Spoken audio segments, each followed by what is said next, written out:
यदि सुनेगा तो किसी दिन काम बाण उसे घायल करेगा, कहीं का नहीं छोड़ेगा और वो मृगी की तरह मारा जाएगा। ये हमने मृग से सीखा। मछली को भी गुरु बनाया। इससे क्या सीखा महाराज? बोले जितम सर्वम जिते रसे। खाने के चक्कर में मछली मारी जाती है।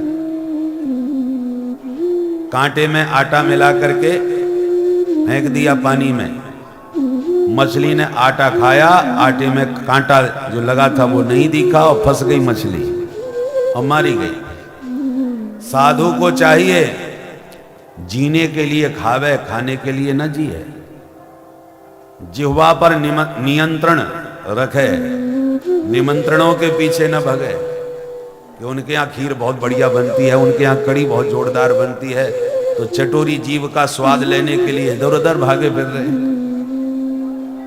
अरे जीवन जीने के लिए भोजन चाहिए, जहां मिल गया मस्ती से पाए। अब रूखा सूखा जैसा मिल गया, पेट भरने से मतलब है। पेट भर गया, मस्त होकर के भजन करो, भोजन के पीछे भागते ना फिरो। ये हमने मछली को गुरु बना के सीखा कि स्वाद के चक्कर में मछली मारी जाती है। साधु को इसलिए स्वाद पर नियंत्रण रखना चाहिए, जिह्वा चक्कर में न डाले। इस प्रकार से हमने एक भौरे को भी गुरु बनाया, मधुकर।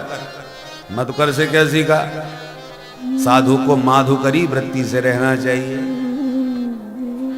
मधुकर क्या करता है? भौरा एक एक पुष्प पर थोड़ा, जहां रस मिला थोड़ा रस लिया, फिर उसे उड़ गया। पूरा रस उसका नहीं लेता, थोड़ा थोड़ा कण अनेक पुष्पों से चुगता हुआ, लेता हुआ मस्ती में चंचरीक विचरण करता है उस उपवन में। साधु को भी माधुकरी वृत्ति से जीविका चलानी चाहिए, मधुकर की तरह। किसी भी घर में कितना भी बढ़िया भोजन बनता हो, वो कितना भी श्रद्धालु हो, फिर भी उसके ऊपर कहीं बोझा ना बन जाए हम, उसको हमारा आना भारभूत ना लगने लगे। ये रोज रोज आ जाते हैं, ऐसा ना सोचे वो, उसके चित्त को तनिक भी कष्ट न पहुंचे, इसका ध्यान रखते हुए हर घर से, कभी इनके घर से 2 रोटी मांग ली, कभी उनके घर से भिक्षा पा ली और मस्त हो गए। किसी को भी, किसी साधु को भोजन कराने में कष्ट नहीं होगा।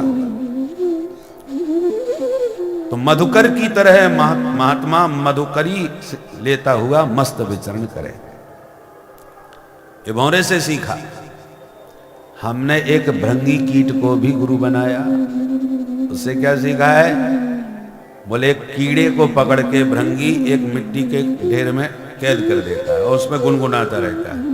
अब जो कीड़ा अंदर कैद हो गया है वो इतना भयाक्रांत हो जाता है कि जिस कीट ने उसे पकड़ा था वो उसी को याद करता रहता है। वो आएगा फिर मुझे पकड़ ले जाएगा, उसकी आवाज उसे सुनाई पड़ रही है। तो निरंतर उस भृंगी का चिंतन करते करते वो सामान्य कीट भी अंत में भृंगी ही बन करके बाहर निकलता है। उसको गुरु बना के हमने सीखा, जिसका चिंतन करोगे वही बन जाओगे। इसलिए हमारा चिंतन स्वस्थ होना चाहिए। आपने यदि गलत चिंतन किया तो गलत करने लग जाओगे, बढ़िया चिंतन करोगे तो बढ़िया कार्य होगा। भगवान का चिंतन करो, सुमिरन करो, संतों का स्मरण चिंतन करो तो साधुता जीवन में आएगी। जो संतों को अपना आदर्श मान करके चलते हैं वो धीरे धीरे वे भी संत ही बन जाते हैं अंत में। और जो भ्रष्टाचारियों को अपना आदर्श मानते हैं कि देखो उन्होंने इतने का घोटाला किया, उन्होंने इतना खा लिया तो हम भी 2-4 खा लें, क्या बुराई है इसमें, तो वो भी घोटालेबाज बन जाते हैं। तुम किसको अपना आदर्श मानते हो? किसको ज्यादा देखते सुनते हो? किसके बारे में ज्यादा सोचते हो? जिसका चिंतन करोगे वही बनोगे। ये हमने भृंगी कीट से सीखा। अंततो गत्वा हमने इस शरीर को भी गुरु बनाया है। इस शरीर गुरु से क्या सीखा? बोले ये शरीर जिसको हम अपना कहते हैं ये मेरा शरीर है, पर ये भी तुम्हारा नहीं है। माता पिता कहते हैं ये हमारा बेटा है, इसको हमने पैदा किया है। जिससे विवाह होता है वो देवी जी कहती हैं ये हमारे पतिदेव में, विवाह हमने इनसे किया है, इनकी जेब पर हमारा अधिकार है। अब मैया कहती है मेरा है, पत्नी कहती है मेरा है। जिनके यहाँ नौकरी करते हैं वो मालिक कहता है मेरा है, मैं जो कहूंगा इसको करना पड़ेगा, मेरा नौकर है, वो अपना अधिकार। जंगली जानवर शेर भालू जब देख लेते हैं तो वो कहते हैं ये हमारा भोजन है, मौका मिला तो हम इसको चट कर जाएंगे। जैसे रसगुल्ला और रबड़ी देख करके आपके मुंह में पानी आता है ना, क्योंकि आपका भोज्य है। ऐसे ही बड़े बड़े हिंसक व्याघ्रादि हमारे शरीर को देखते हैं तो उनके मुंह में भी पानी आता है खाने के लिए। वो कहते हैं हमारा आहार है, भोजन है, वो अपना अधिकार मान रहे हैं। अग्निदेव कहते हैं ये किसी का नहीं है, अंत में स्वाहा मुझे करना है। वो स्वाहा करने के लिए वो अपना अधिकार मान रहे कि मैं इसको राग करूंगा। अरे जिन तीर्थों में जाते हैं वहां के पंडा पुजारी जी कहते हैं हमारा जजमान है, खबरदार जो तूने हाथ लगाया था। एक बार हरिद्वार में एक नवयुवक आकर के बोला महाराज हम आपके पंडा हैं। हमने कहा भाई, एक महेंद्र जी महाराज वयोवृद्ध आते थे, वो हमको गंगा जी का प्रसाद हर साल देते थे। 33 वर्षों से हम कथा कह रहे हैं हरिद्वार में, प्रतिवर्ष अप्रैल में 11 से 18 अप्रैल तारीख पक्की है, 33 साल हो गए। तो हमने कि हर साल प्रसाद तो वो देते थे। वो तुम्हारे दादाजी थे क्या? तुम उनके कौन हो? बोले मैं उनका कोई नहीं। हमने कि जब उनके नहीं हो तो तुम हमारे कैसे हो गए? वो हमारे पंडित जी थे और तुम उनके कुछ नहीं तो हमारे क्या?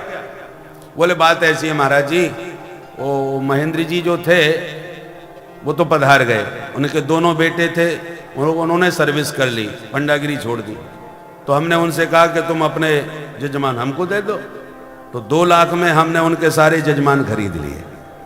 आप उनके जजमान थे तो अब हमने आपको खरीद लिया। हमने कि लो हमारा सौदा भी हो गया।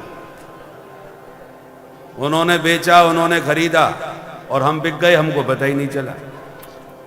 तो भैया अब वो कहते हैं कि हमने जब खरीदा है तो अब हमारे हैं, आप पर हमारा अधिकार है। तो इस संसार में जिस शरीर को आप अपना कह रहे हो, इस पर भी न जाने कितने लोगों ने अपने अपने कब्जे लगा रखे हैं, हमारा हमारा।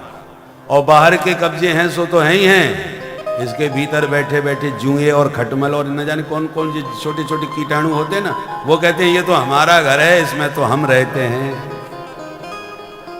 वो अपना निवास स्थान मान करके घुसे बैठे हैं।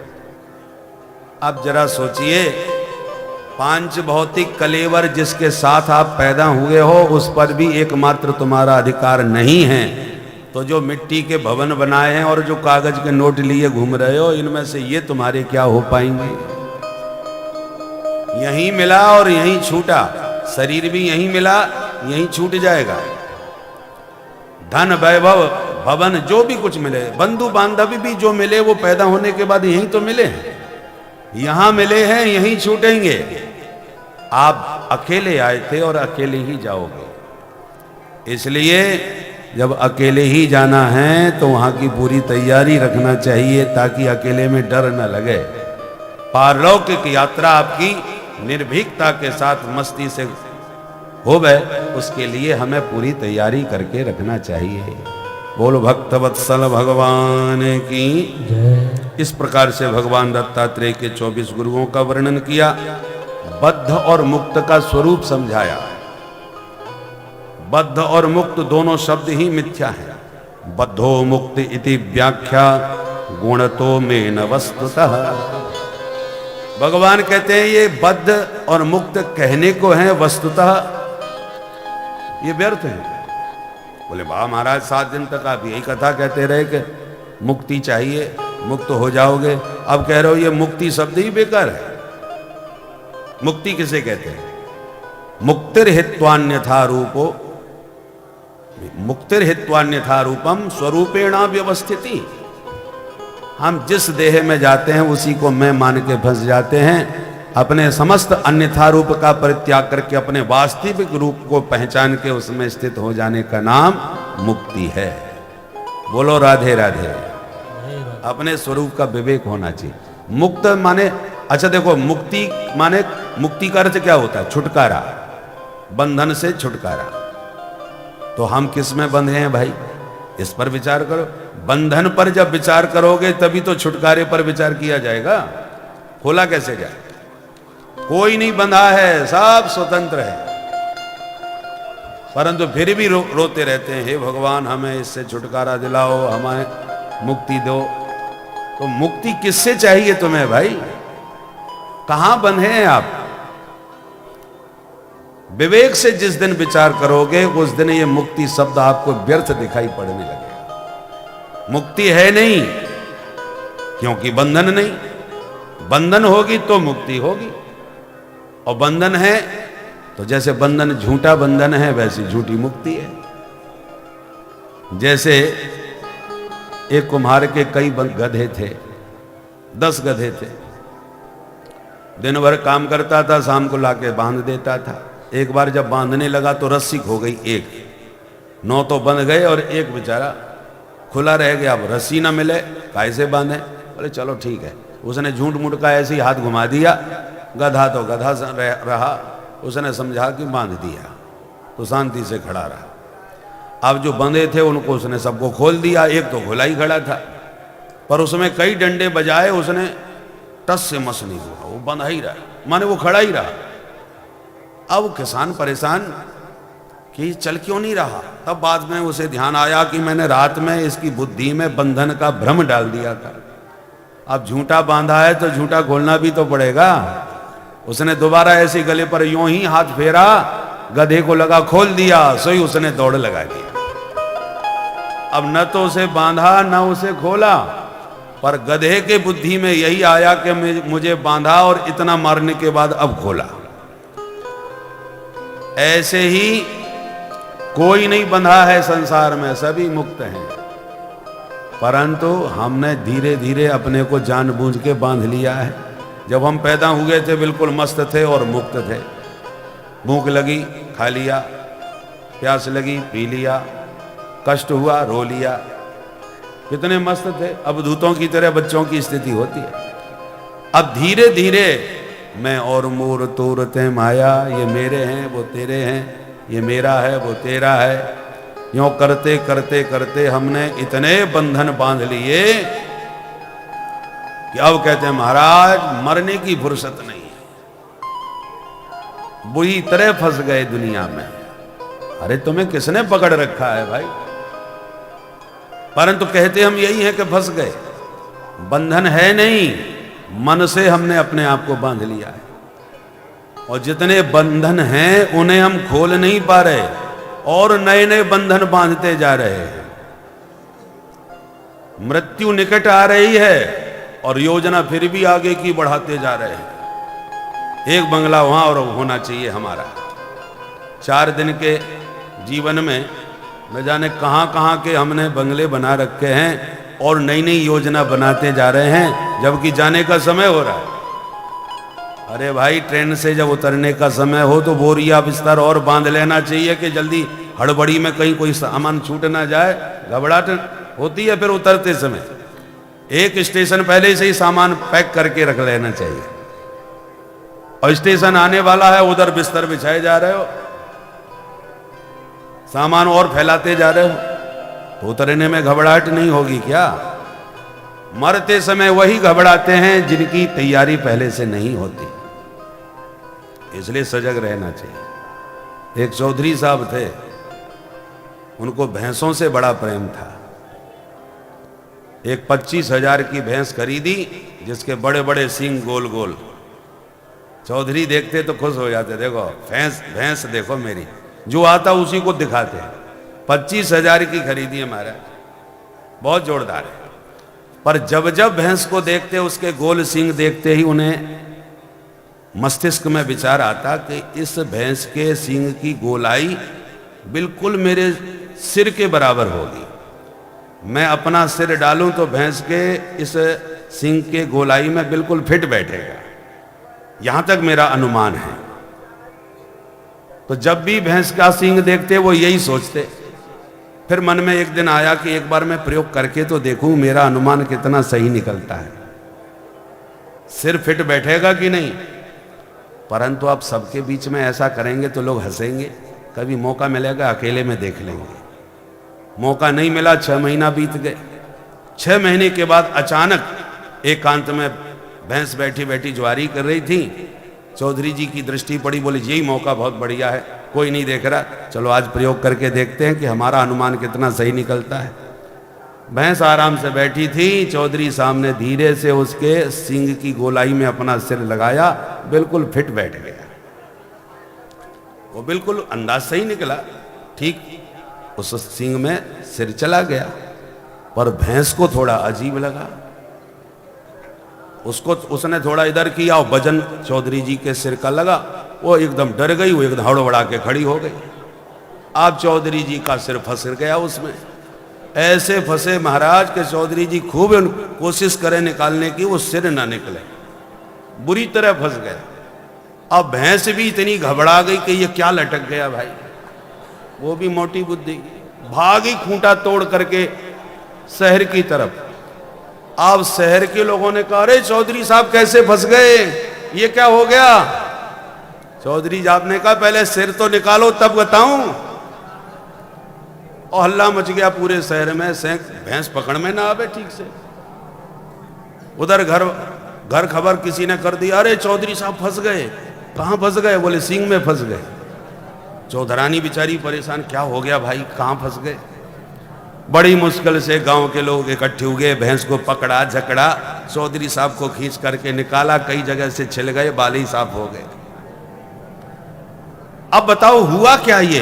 अब चौधरी साहब बताएं तो क्या बताएं, बोल कुछ नहीं हुआ, और भागे सीधे अपने घर की तरफ। जैसे ही छिले छिलाए परेशान घर पहुंचे, चौधरानी चिल्ला के पड़ी, क्या हुआ, कहां फंस गए थे।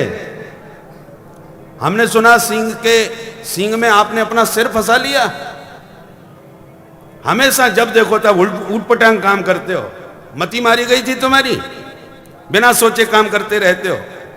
चौधरी चिल्ला के बोले, बाबरी 6 महीने से यही तो सोच रहा था। बोलो राधे राधे। तो 6 महीने से सोच रहा था, काहे की, बोले सिर फंसाने की। हम लोग भी सोचते तो बहुत हैं, सोच विचार बहुत करेंगे, परंतु बचने के लिए नहीं, मुक्त होने के लिए नहीं सोचते, सिर्फ फंसाने की सोचते हैं। भैया पतंग खूब उड़ाओ आकाश में, परंतु अंधेरा होने से पहले उतारने की भी तैयारी कर लेना चाहिए।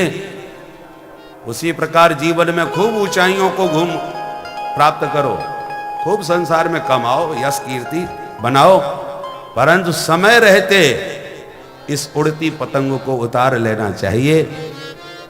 यात्रा पूर्ण होने से पहले बिस्तर बोरिया बिस्तर बांध लेना चाहिए।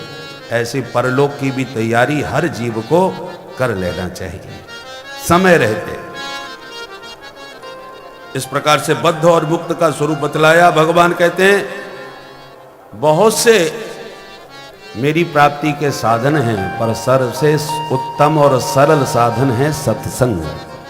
यथा वरुंदे सत्संग सर्वसंगा पहोहि माम। सत्संग से जितनी जल्दी मैं बस में होता हूं, उतना किसी अन्य साधन से नहीं। हंसोपाख्यान के द्वारा आत्म तत्व का उपदेश भगवान ने दिया है। भगवान ने उद्धव जी को एक उपाख्यान भी सुनाया। एक ब्राह्मण था, बहुत धनाढ्य था, पैसे की कोई कमी नहीं, धन वैभव ऐश्वर्य की कोई कमी नहीं, श्रीमान थे। पर जितना धन था उतना ही नंबर 1 का कंजूस था। दूसरों को देना तो दूर रहा, अपने ऊपर भी 1 रुपया खर्च नहीं करता था।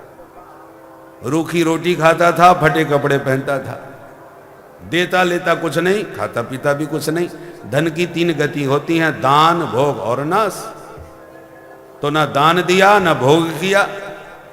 एक दिन ऐसा हुआ, अकाल पड़ गया, लोग भूखे मरने लगे। अंततोगत्वा कुछ लोगों ने डकैती डाली, पंडित जी का सारा माल लूट करके ले गए, बर्बाद कर दिया। घर में एक दाना नहीं छोड़ा, सब लूट लिया।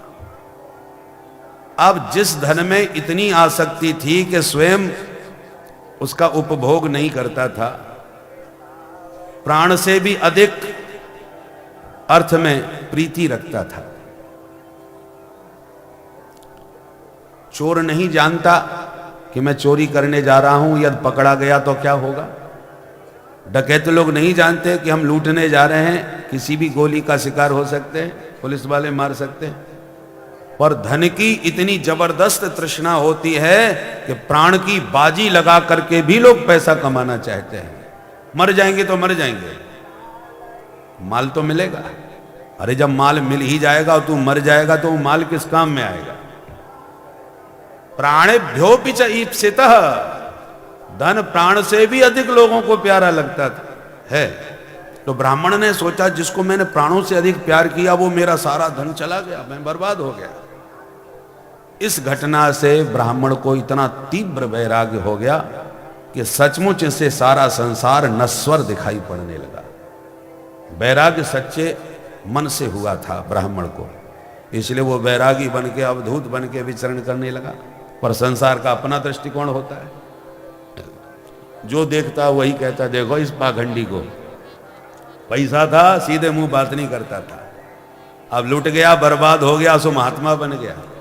गुण मड़ाए बड़े सन्यासी, लोग व्यंग करने लगे, मजाक उड़ाने लगे। और उसको इतना सताया लोगों ने, वो कहीं शांति से बैठ के अपना भजन कर रहा है, आत्मचिंतन कर रहा है, संसार के नश्वरता का अनुभव कर रहा है। लोग उसका कभी बाल पकड़ के हिलाते, हे पाखंडी, यहां तक कि मलमूत्र उस पर त्याग देते थे। बहुत उसका अपमान तिरस्कार लोगों ने किया। अंत में उसके तीव्र वैराग्य हो गया। धन जहां होता है, धन के साथ में 15 अनर्थ आते हैं। एते पंचदशानर्था, 15 अनर्थ गिनाए हैं। कौन कौन? स्तेयं हिंसा नृतं दंभ कामः क्रोधः स्मयो मदः भेदो वैरमविश्वासः संस्पर्धा व्यसनानि च एते पंचदशानर्था ह्यर्थमूला मता। एते पंचदशा, पंचदश माने 15 अर्थ आएगा तो ये 15 अनर्थ उसके साथ में आएंगे। सबसे पहले तो स्तेयम, स्तेय माने चोरी। जो धनवान होगा चोरी किए बिना नहीं रहेगा। बोलो राधे राधे। बोले वाह, धनवान है तो चोरी क्यों करेगा? बोले सरकार से तो चोरी करनी पड़ेगी। जैसा जैसा है वैसा वैसा स्पष्ट बता दो तो जय सिया राम हो जाएगा। बताना पड़ता है, चोरी करना पड़ता है, कहना पड़ता है असली फाइल ये है और दूसरी वाली भीतर है, दो बनाना पड़ता है हिसाब किताब। तो सबसे पहला तो धनवान को चोरी करना पड़ता है, चाहे सरकार से ही सही या किसी से भी करे। दूसरी बात हिंसा, धन होगा वहां हिंसा होगी। हिंसा का मतलब मारना ही नहीं होता, किसी के चित्त को कष्ट पहुंचाना भी हिंसा है, किसी को सताना भी हिंसा है। नौकर चाकर तमाम काम करते हैं, किससे कैसे काम लिया जाए ये श्रीमान लोग जानते हैं। सामान्यतः सब पर दया दिखाएंगे तो नौकर भी बिगड़ जाएंगे। इसलिए भले ही उनका सहयोग कैसे भी करो, दूसरे ढंग से कर लो सहयोग, परंतु काम लेना श्रीमान लोग अच्छी तरह जानते हैं। हम लोग उस ढंग से काम नहीं ले पाएंगे, इसलिए उनके स्वभाव में हिंसा आ जाती है। तीसरी बात अनृतम, झूठ बोले बिना तो काम चले ही गए नहीं। भले ही घर में नगद 1 लाख रखे हैं, किसी ने आके कहा अरे सेठ जी बड़े परेशान हैं, सिर्फ 10,000 की जरूरत है, नहीं प्राण चले जाएंगे। वो मांग रहा है और आप जान रहे हैं कि इसको दिया तो मिलने वाला नहीं है, तो कहना ही पड़ेगा तुझे 10,000 की तू बात कर रहा है, यहां रुपया जहर खाने के लिए पैसा नहीं है। आजकल हाथ बड़ा तंग चल रहा है भैया, रुपया रहा कहाँ, सब गड़बड़ हो गया, बैंक में चला गया। आजकल तो हमारा सीधा दूसरा सिस्टम हो गया, नगद नारायण कहाँ मिलता है घर में। तो है, फिर भी झूठ बोलना पड़ रहा है, क्योंकि बिना नहीं झूठ बोलते तो दो फिर 10,000। तो इसलिए धन के साथ झूठ बोलना ही पड़ेगा। दंभ, दंभ बहुत होता है। अब दंभ की परिभाषा पहले भी पूर्व में हो चुकी है। दंभ का मतलब जैसा है नहीं वैसा बनता है। कई लोग होते हैं धन, कुछ लोग दो प्रकृति के होते हैं। कुछ लोग तो दबा के रखना चाहते हैं, किसी को भनक ही ना पड़े। खूब धन होने पर भी गरीबी का नाटक करेगा। अरे साहब हम तो जैसे तैसे गुजारा कर रहे हैं, हम पे है ही क्या, और माल की कमी नहीं है घर में। और कुछ लोग ऐसे भी होते हैं घर में कुछ भी नहीं है फिर भी बनते बहुत कुछ हैं। अरे इतने करोड़ तो उस पर पड़े हैं और इतने लाख वहां से उठाने हैं। बोलो राधे राधे। जैसे एक बार 4 चोर घुसे घर में, व्यक्ति था घर में अकेला। उसने सोचा, उसको पता चल गया कि चोर आ रहे हैं, उसने देख लिया, जग गया। अब उसने सोचा मैं कर भी कुछ नहीं सकता, मैं अकेला, ये 4 पकड़ेंगे मारेंगे, क्या करें। तो उसने अकेले ही बैठे बैठे आवाज लगाई, ए पप्पू सो रहा है क्या, देखो कुछ खटपट हो रही है, कौन है जरा पता लगाओ। और रामपाल तू कहां है भाई। ऐसे उसने 4-5 नाम, है कोई नहीं घर में, वैसे ही बुलाना चालू कर दिया। चोरों ने कहा भाई यहां तो बहुत से लोग बैठे हैं और जग भी गए हैं, सबको आवाज लगा रहा है, कहीं सब जग गए तो बुरी तरह विडंबना हो जाएगी, भाग लो यहां से। सुन के ही भाग गए। बोलो राधे राधे। तो ऐसे बहुत से लोग ऐसे फेंकते हैं, अरे इतने लाख वहां पर हैं, उतने करोड़ वहां से हैं। सुनने वाला ऐसे घबराया, भाई ये तो बड़ा खरा करोड़पति है। तो धन के साथ पाखंड, ये दंभ भी बहुत रहता है। काम, निरंतर कोई ना कोई कामना उसके भीतर उठती रहती है। जिसके पास पैसा है नहीं वो कामना करेगा क्या। और जब धन होगा तो वासना बढ़ेगी, इच्छाएं जगेंगी, ऐसा होना चाहिए फिर वैसा होना चाहिए। ये कामना माने इच्छा। धन के साथ बहुत सारी इच्छाएं, वासनाएं व्यक्ति को पकड़ लेती हैं। क्रोध, ये सबसे भयंकर बीमारी है। धन होगा तो धन की गर्मी निश्चित रूप से होगी। अब जैसे हमारे पास बल नहीं है, अब किसी ने हमको एक थप्पड़ मार भी दिया तो सहन कर लेंगे, क्या करें भैया, हम उसका कुछ बिगाड़ भी नहीं सकते, मार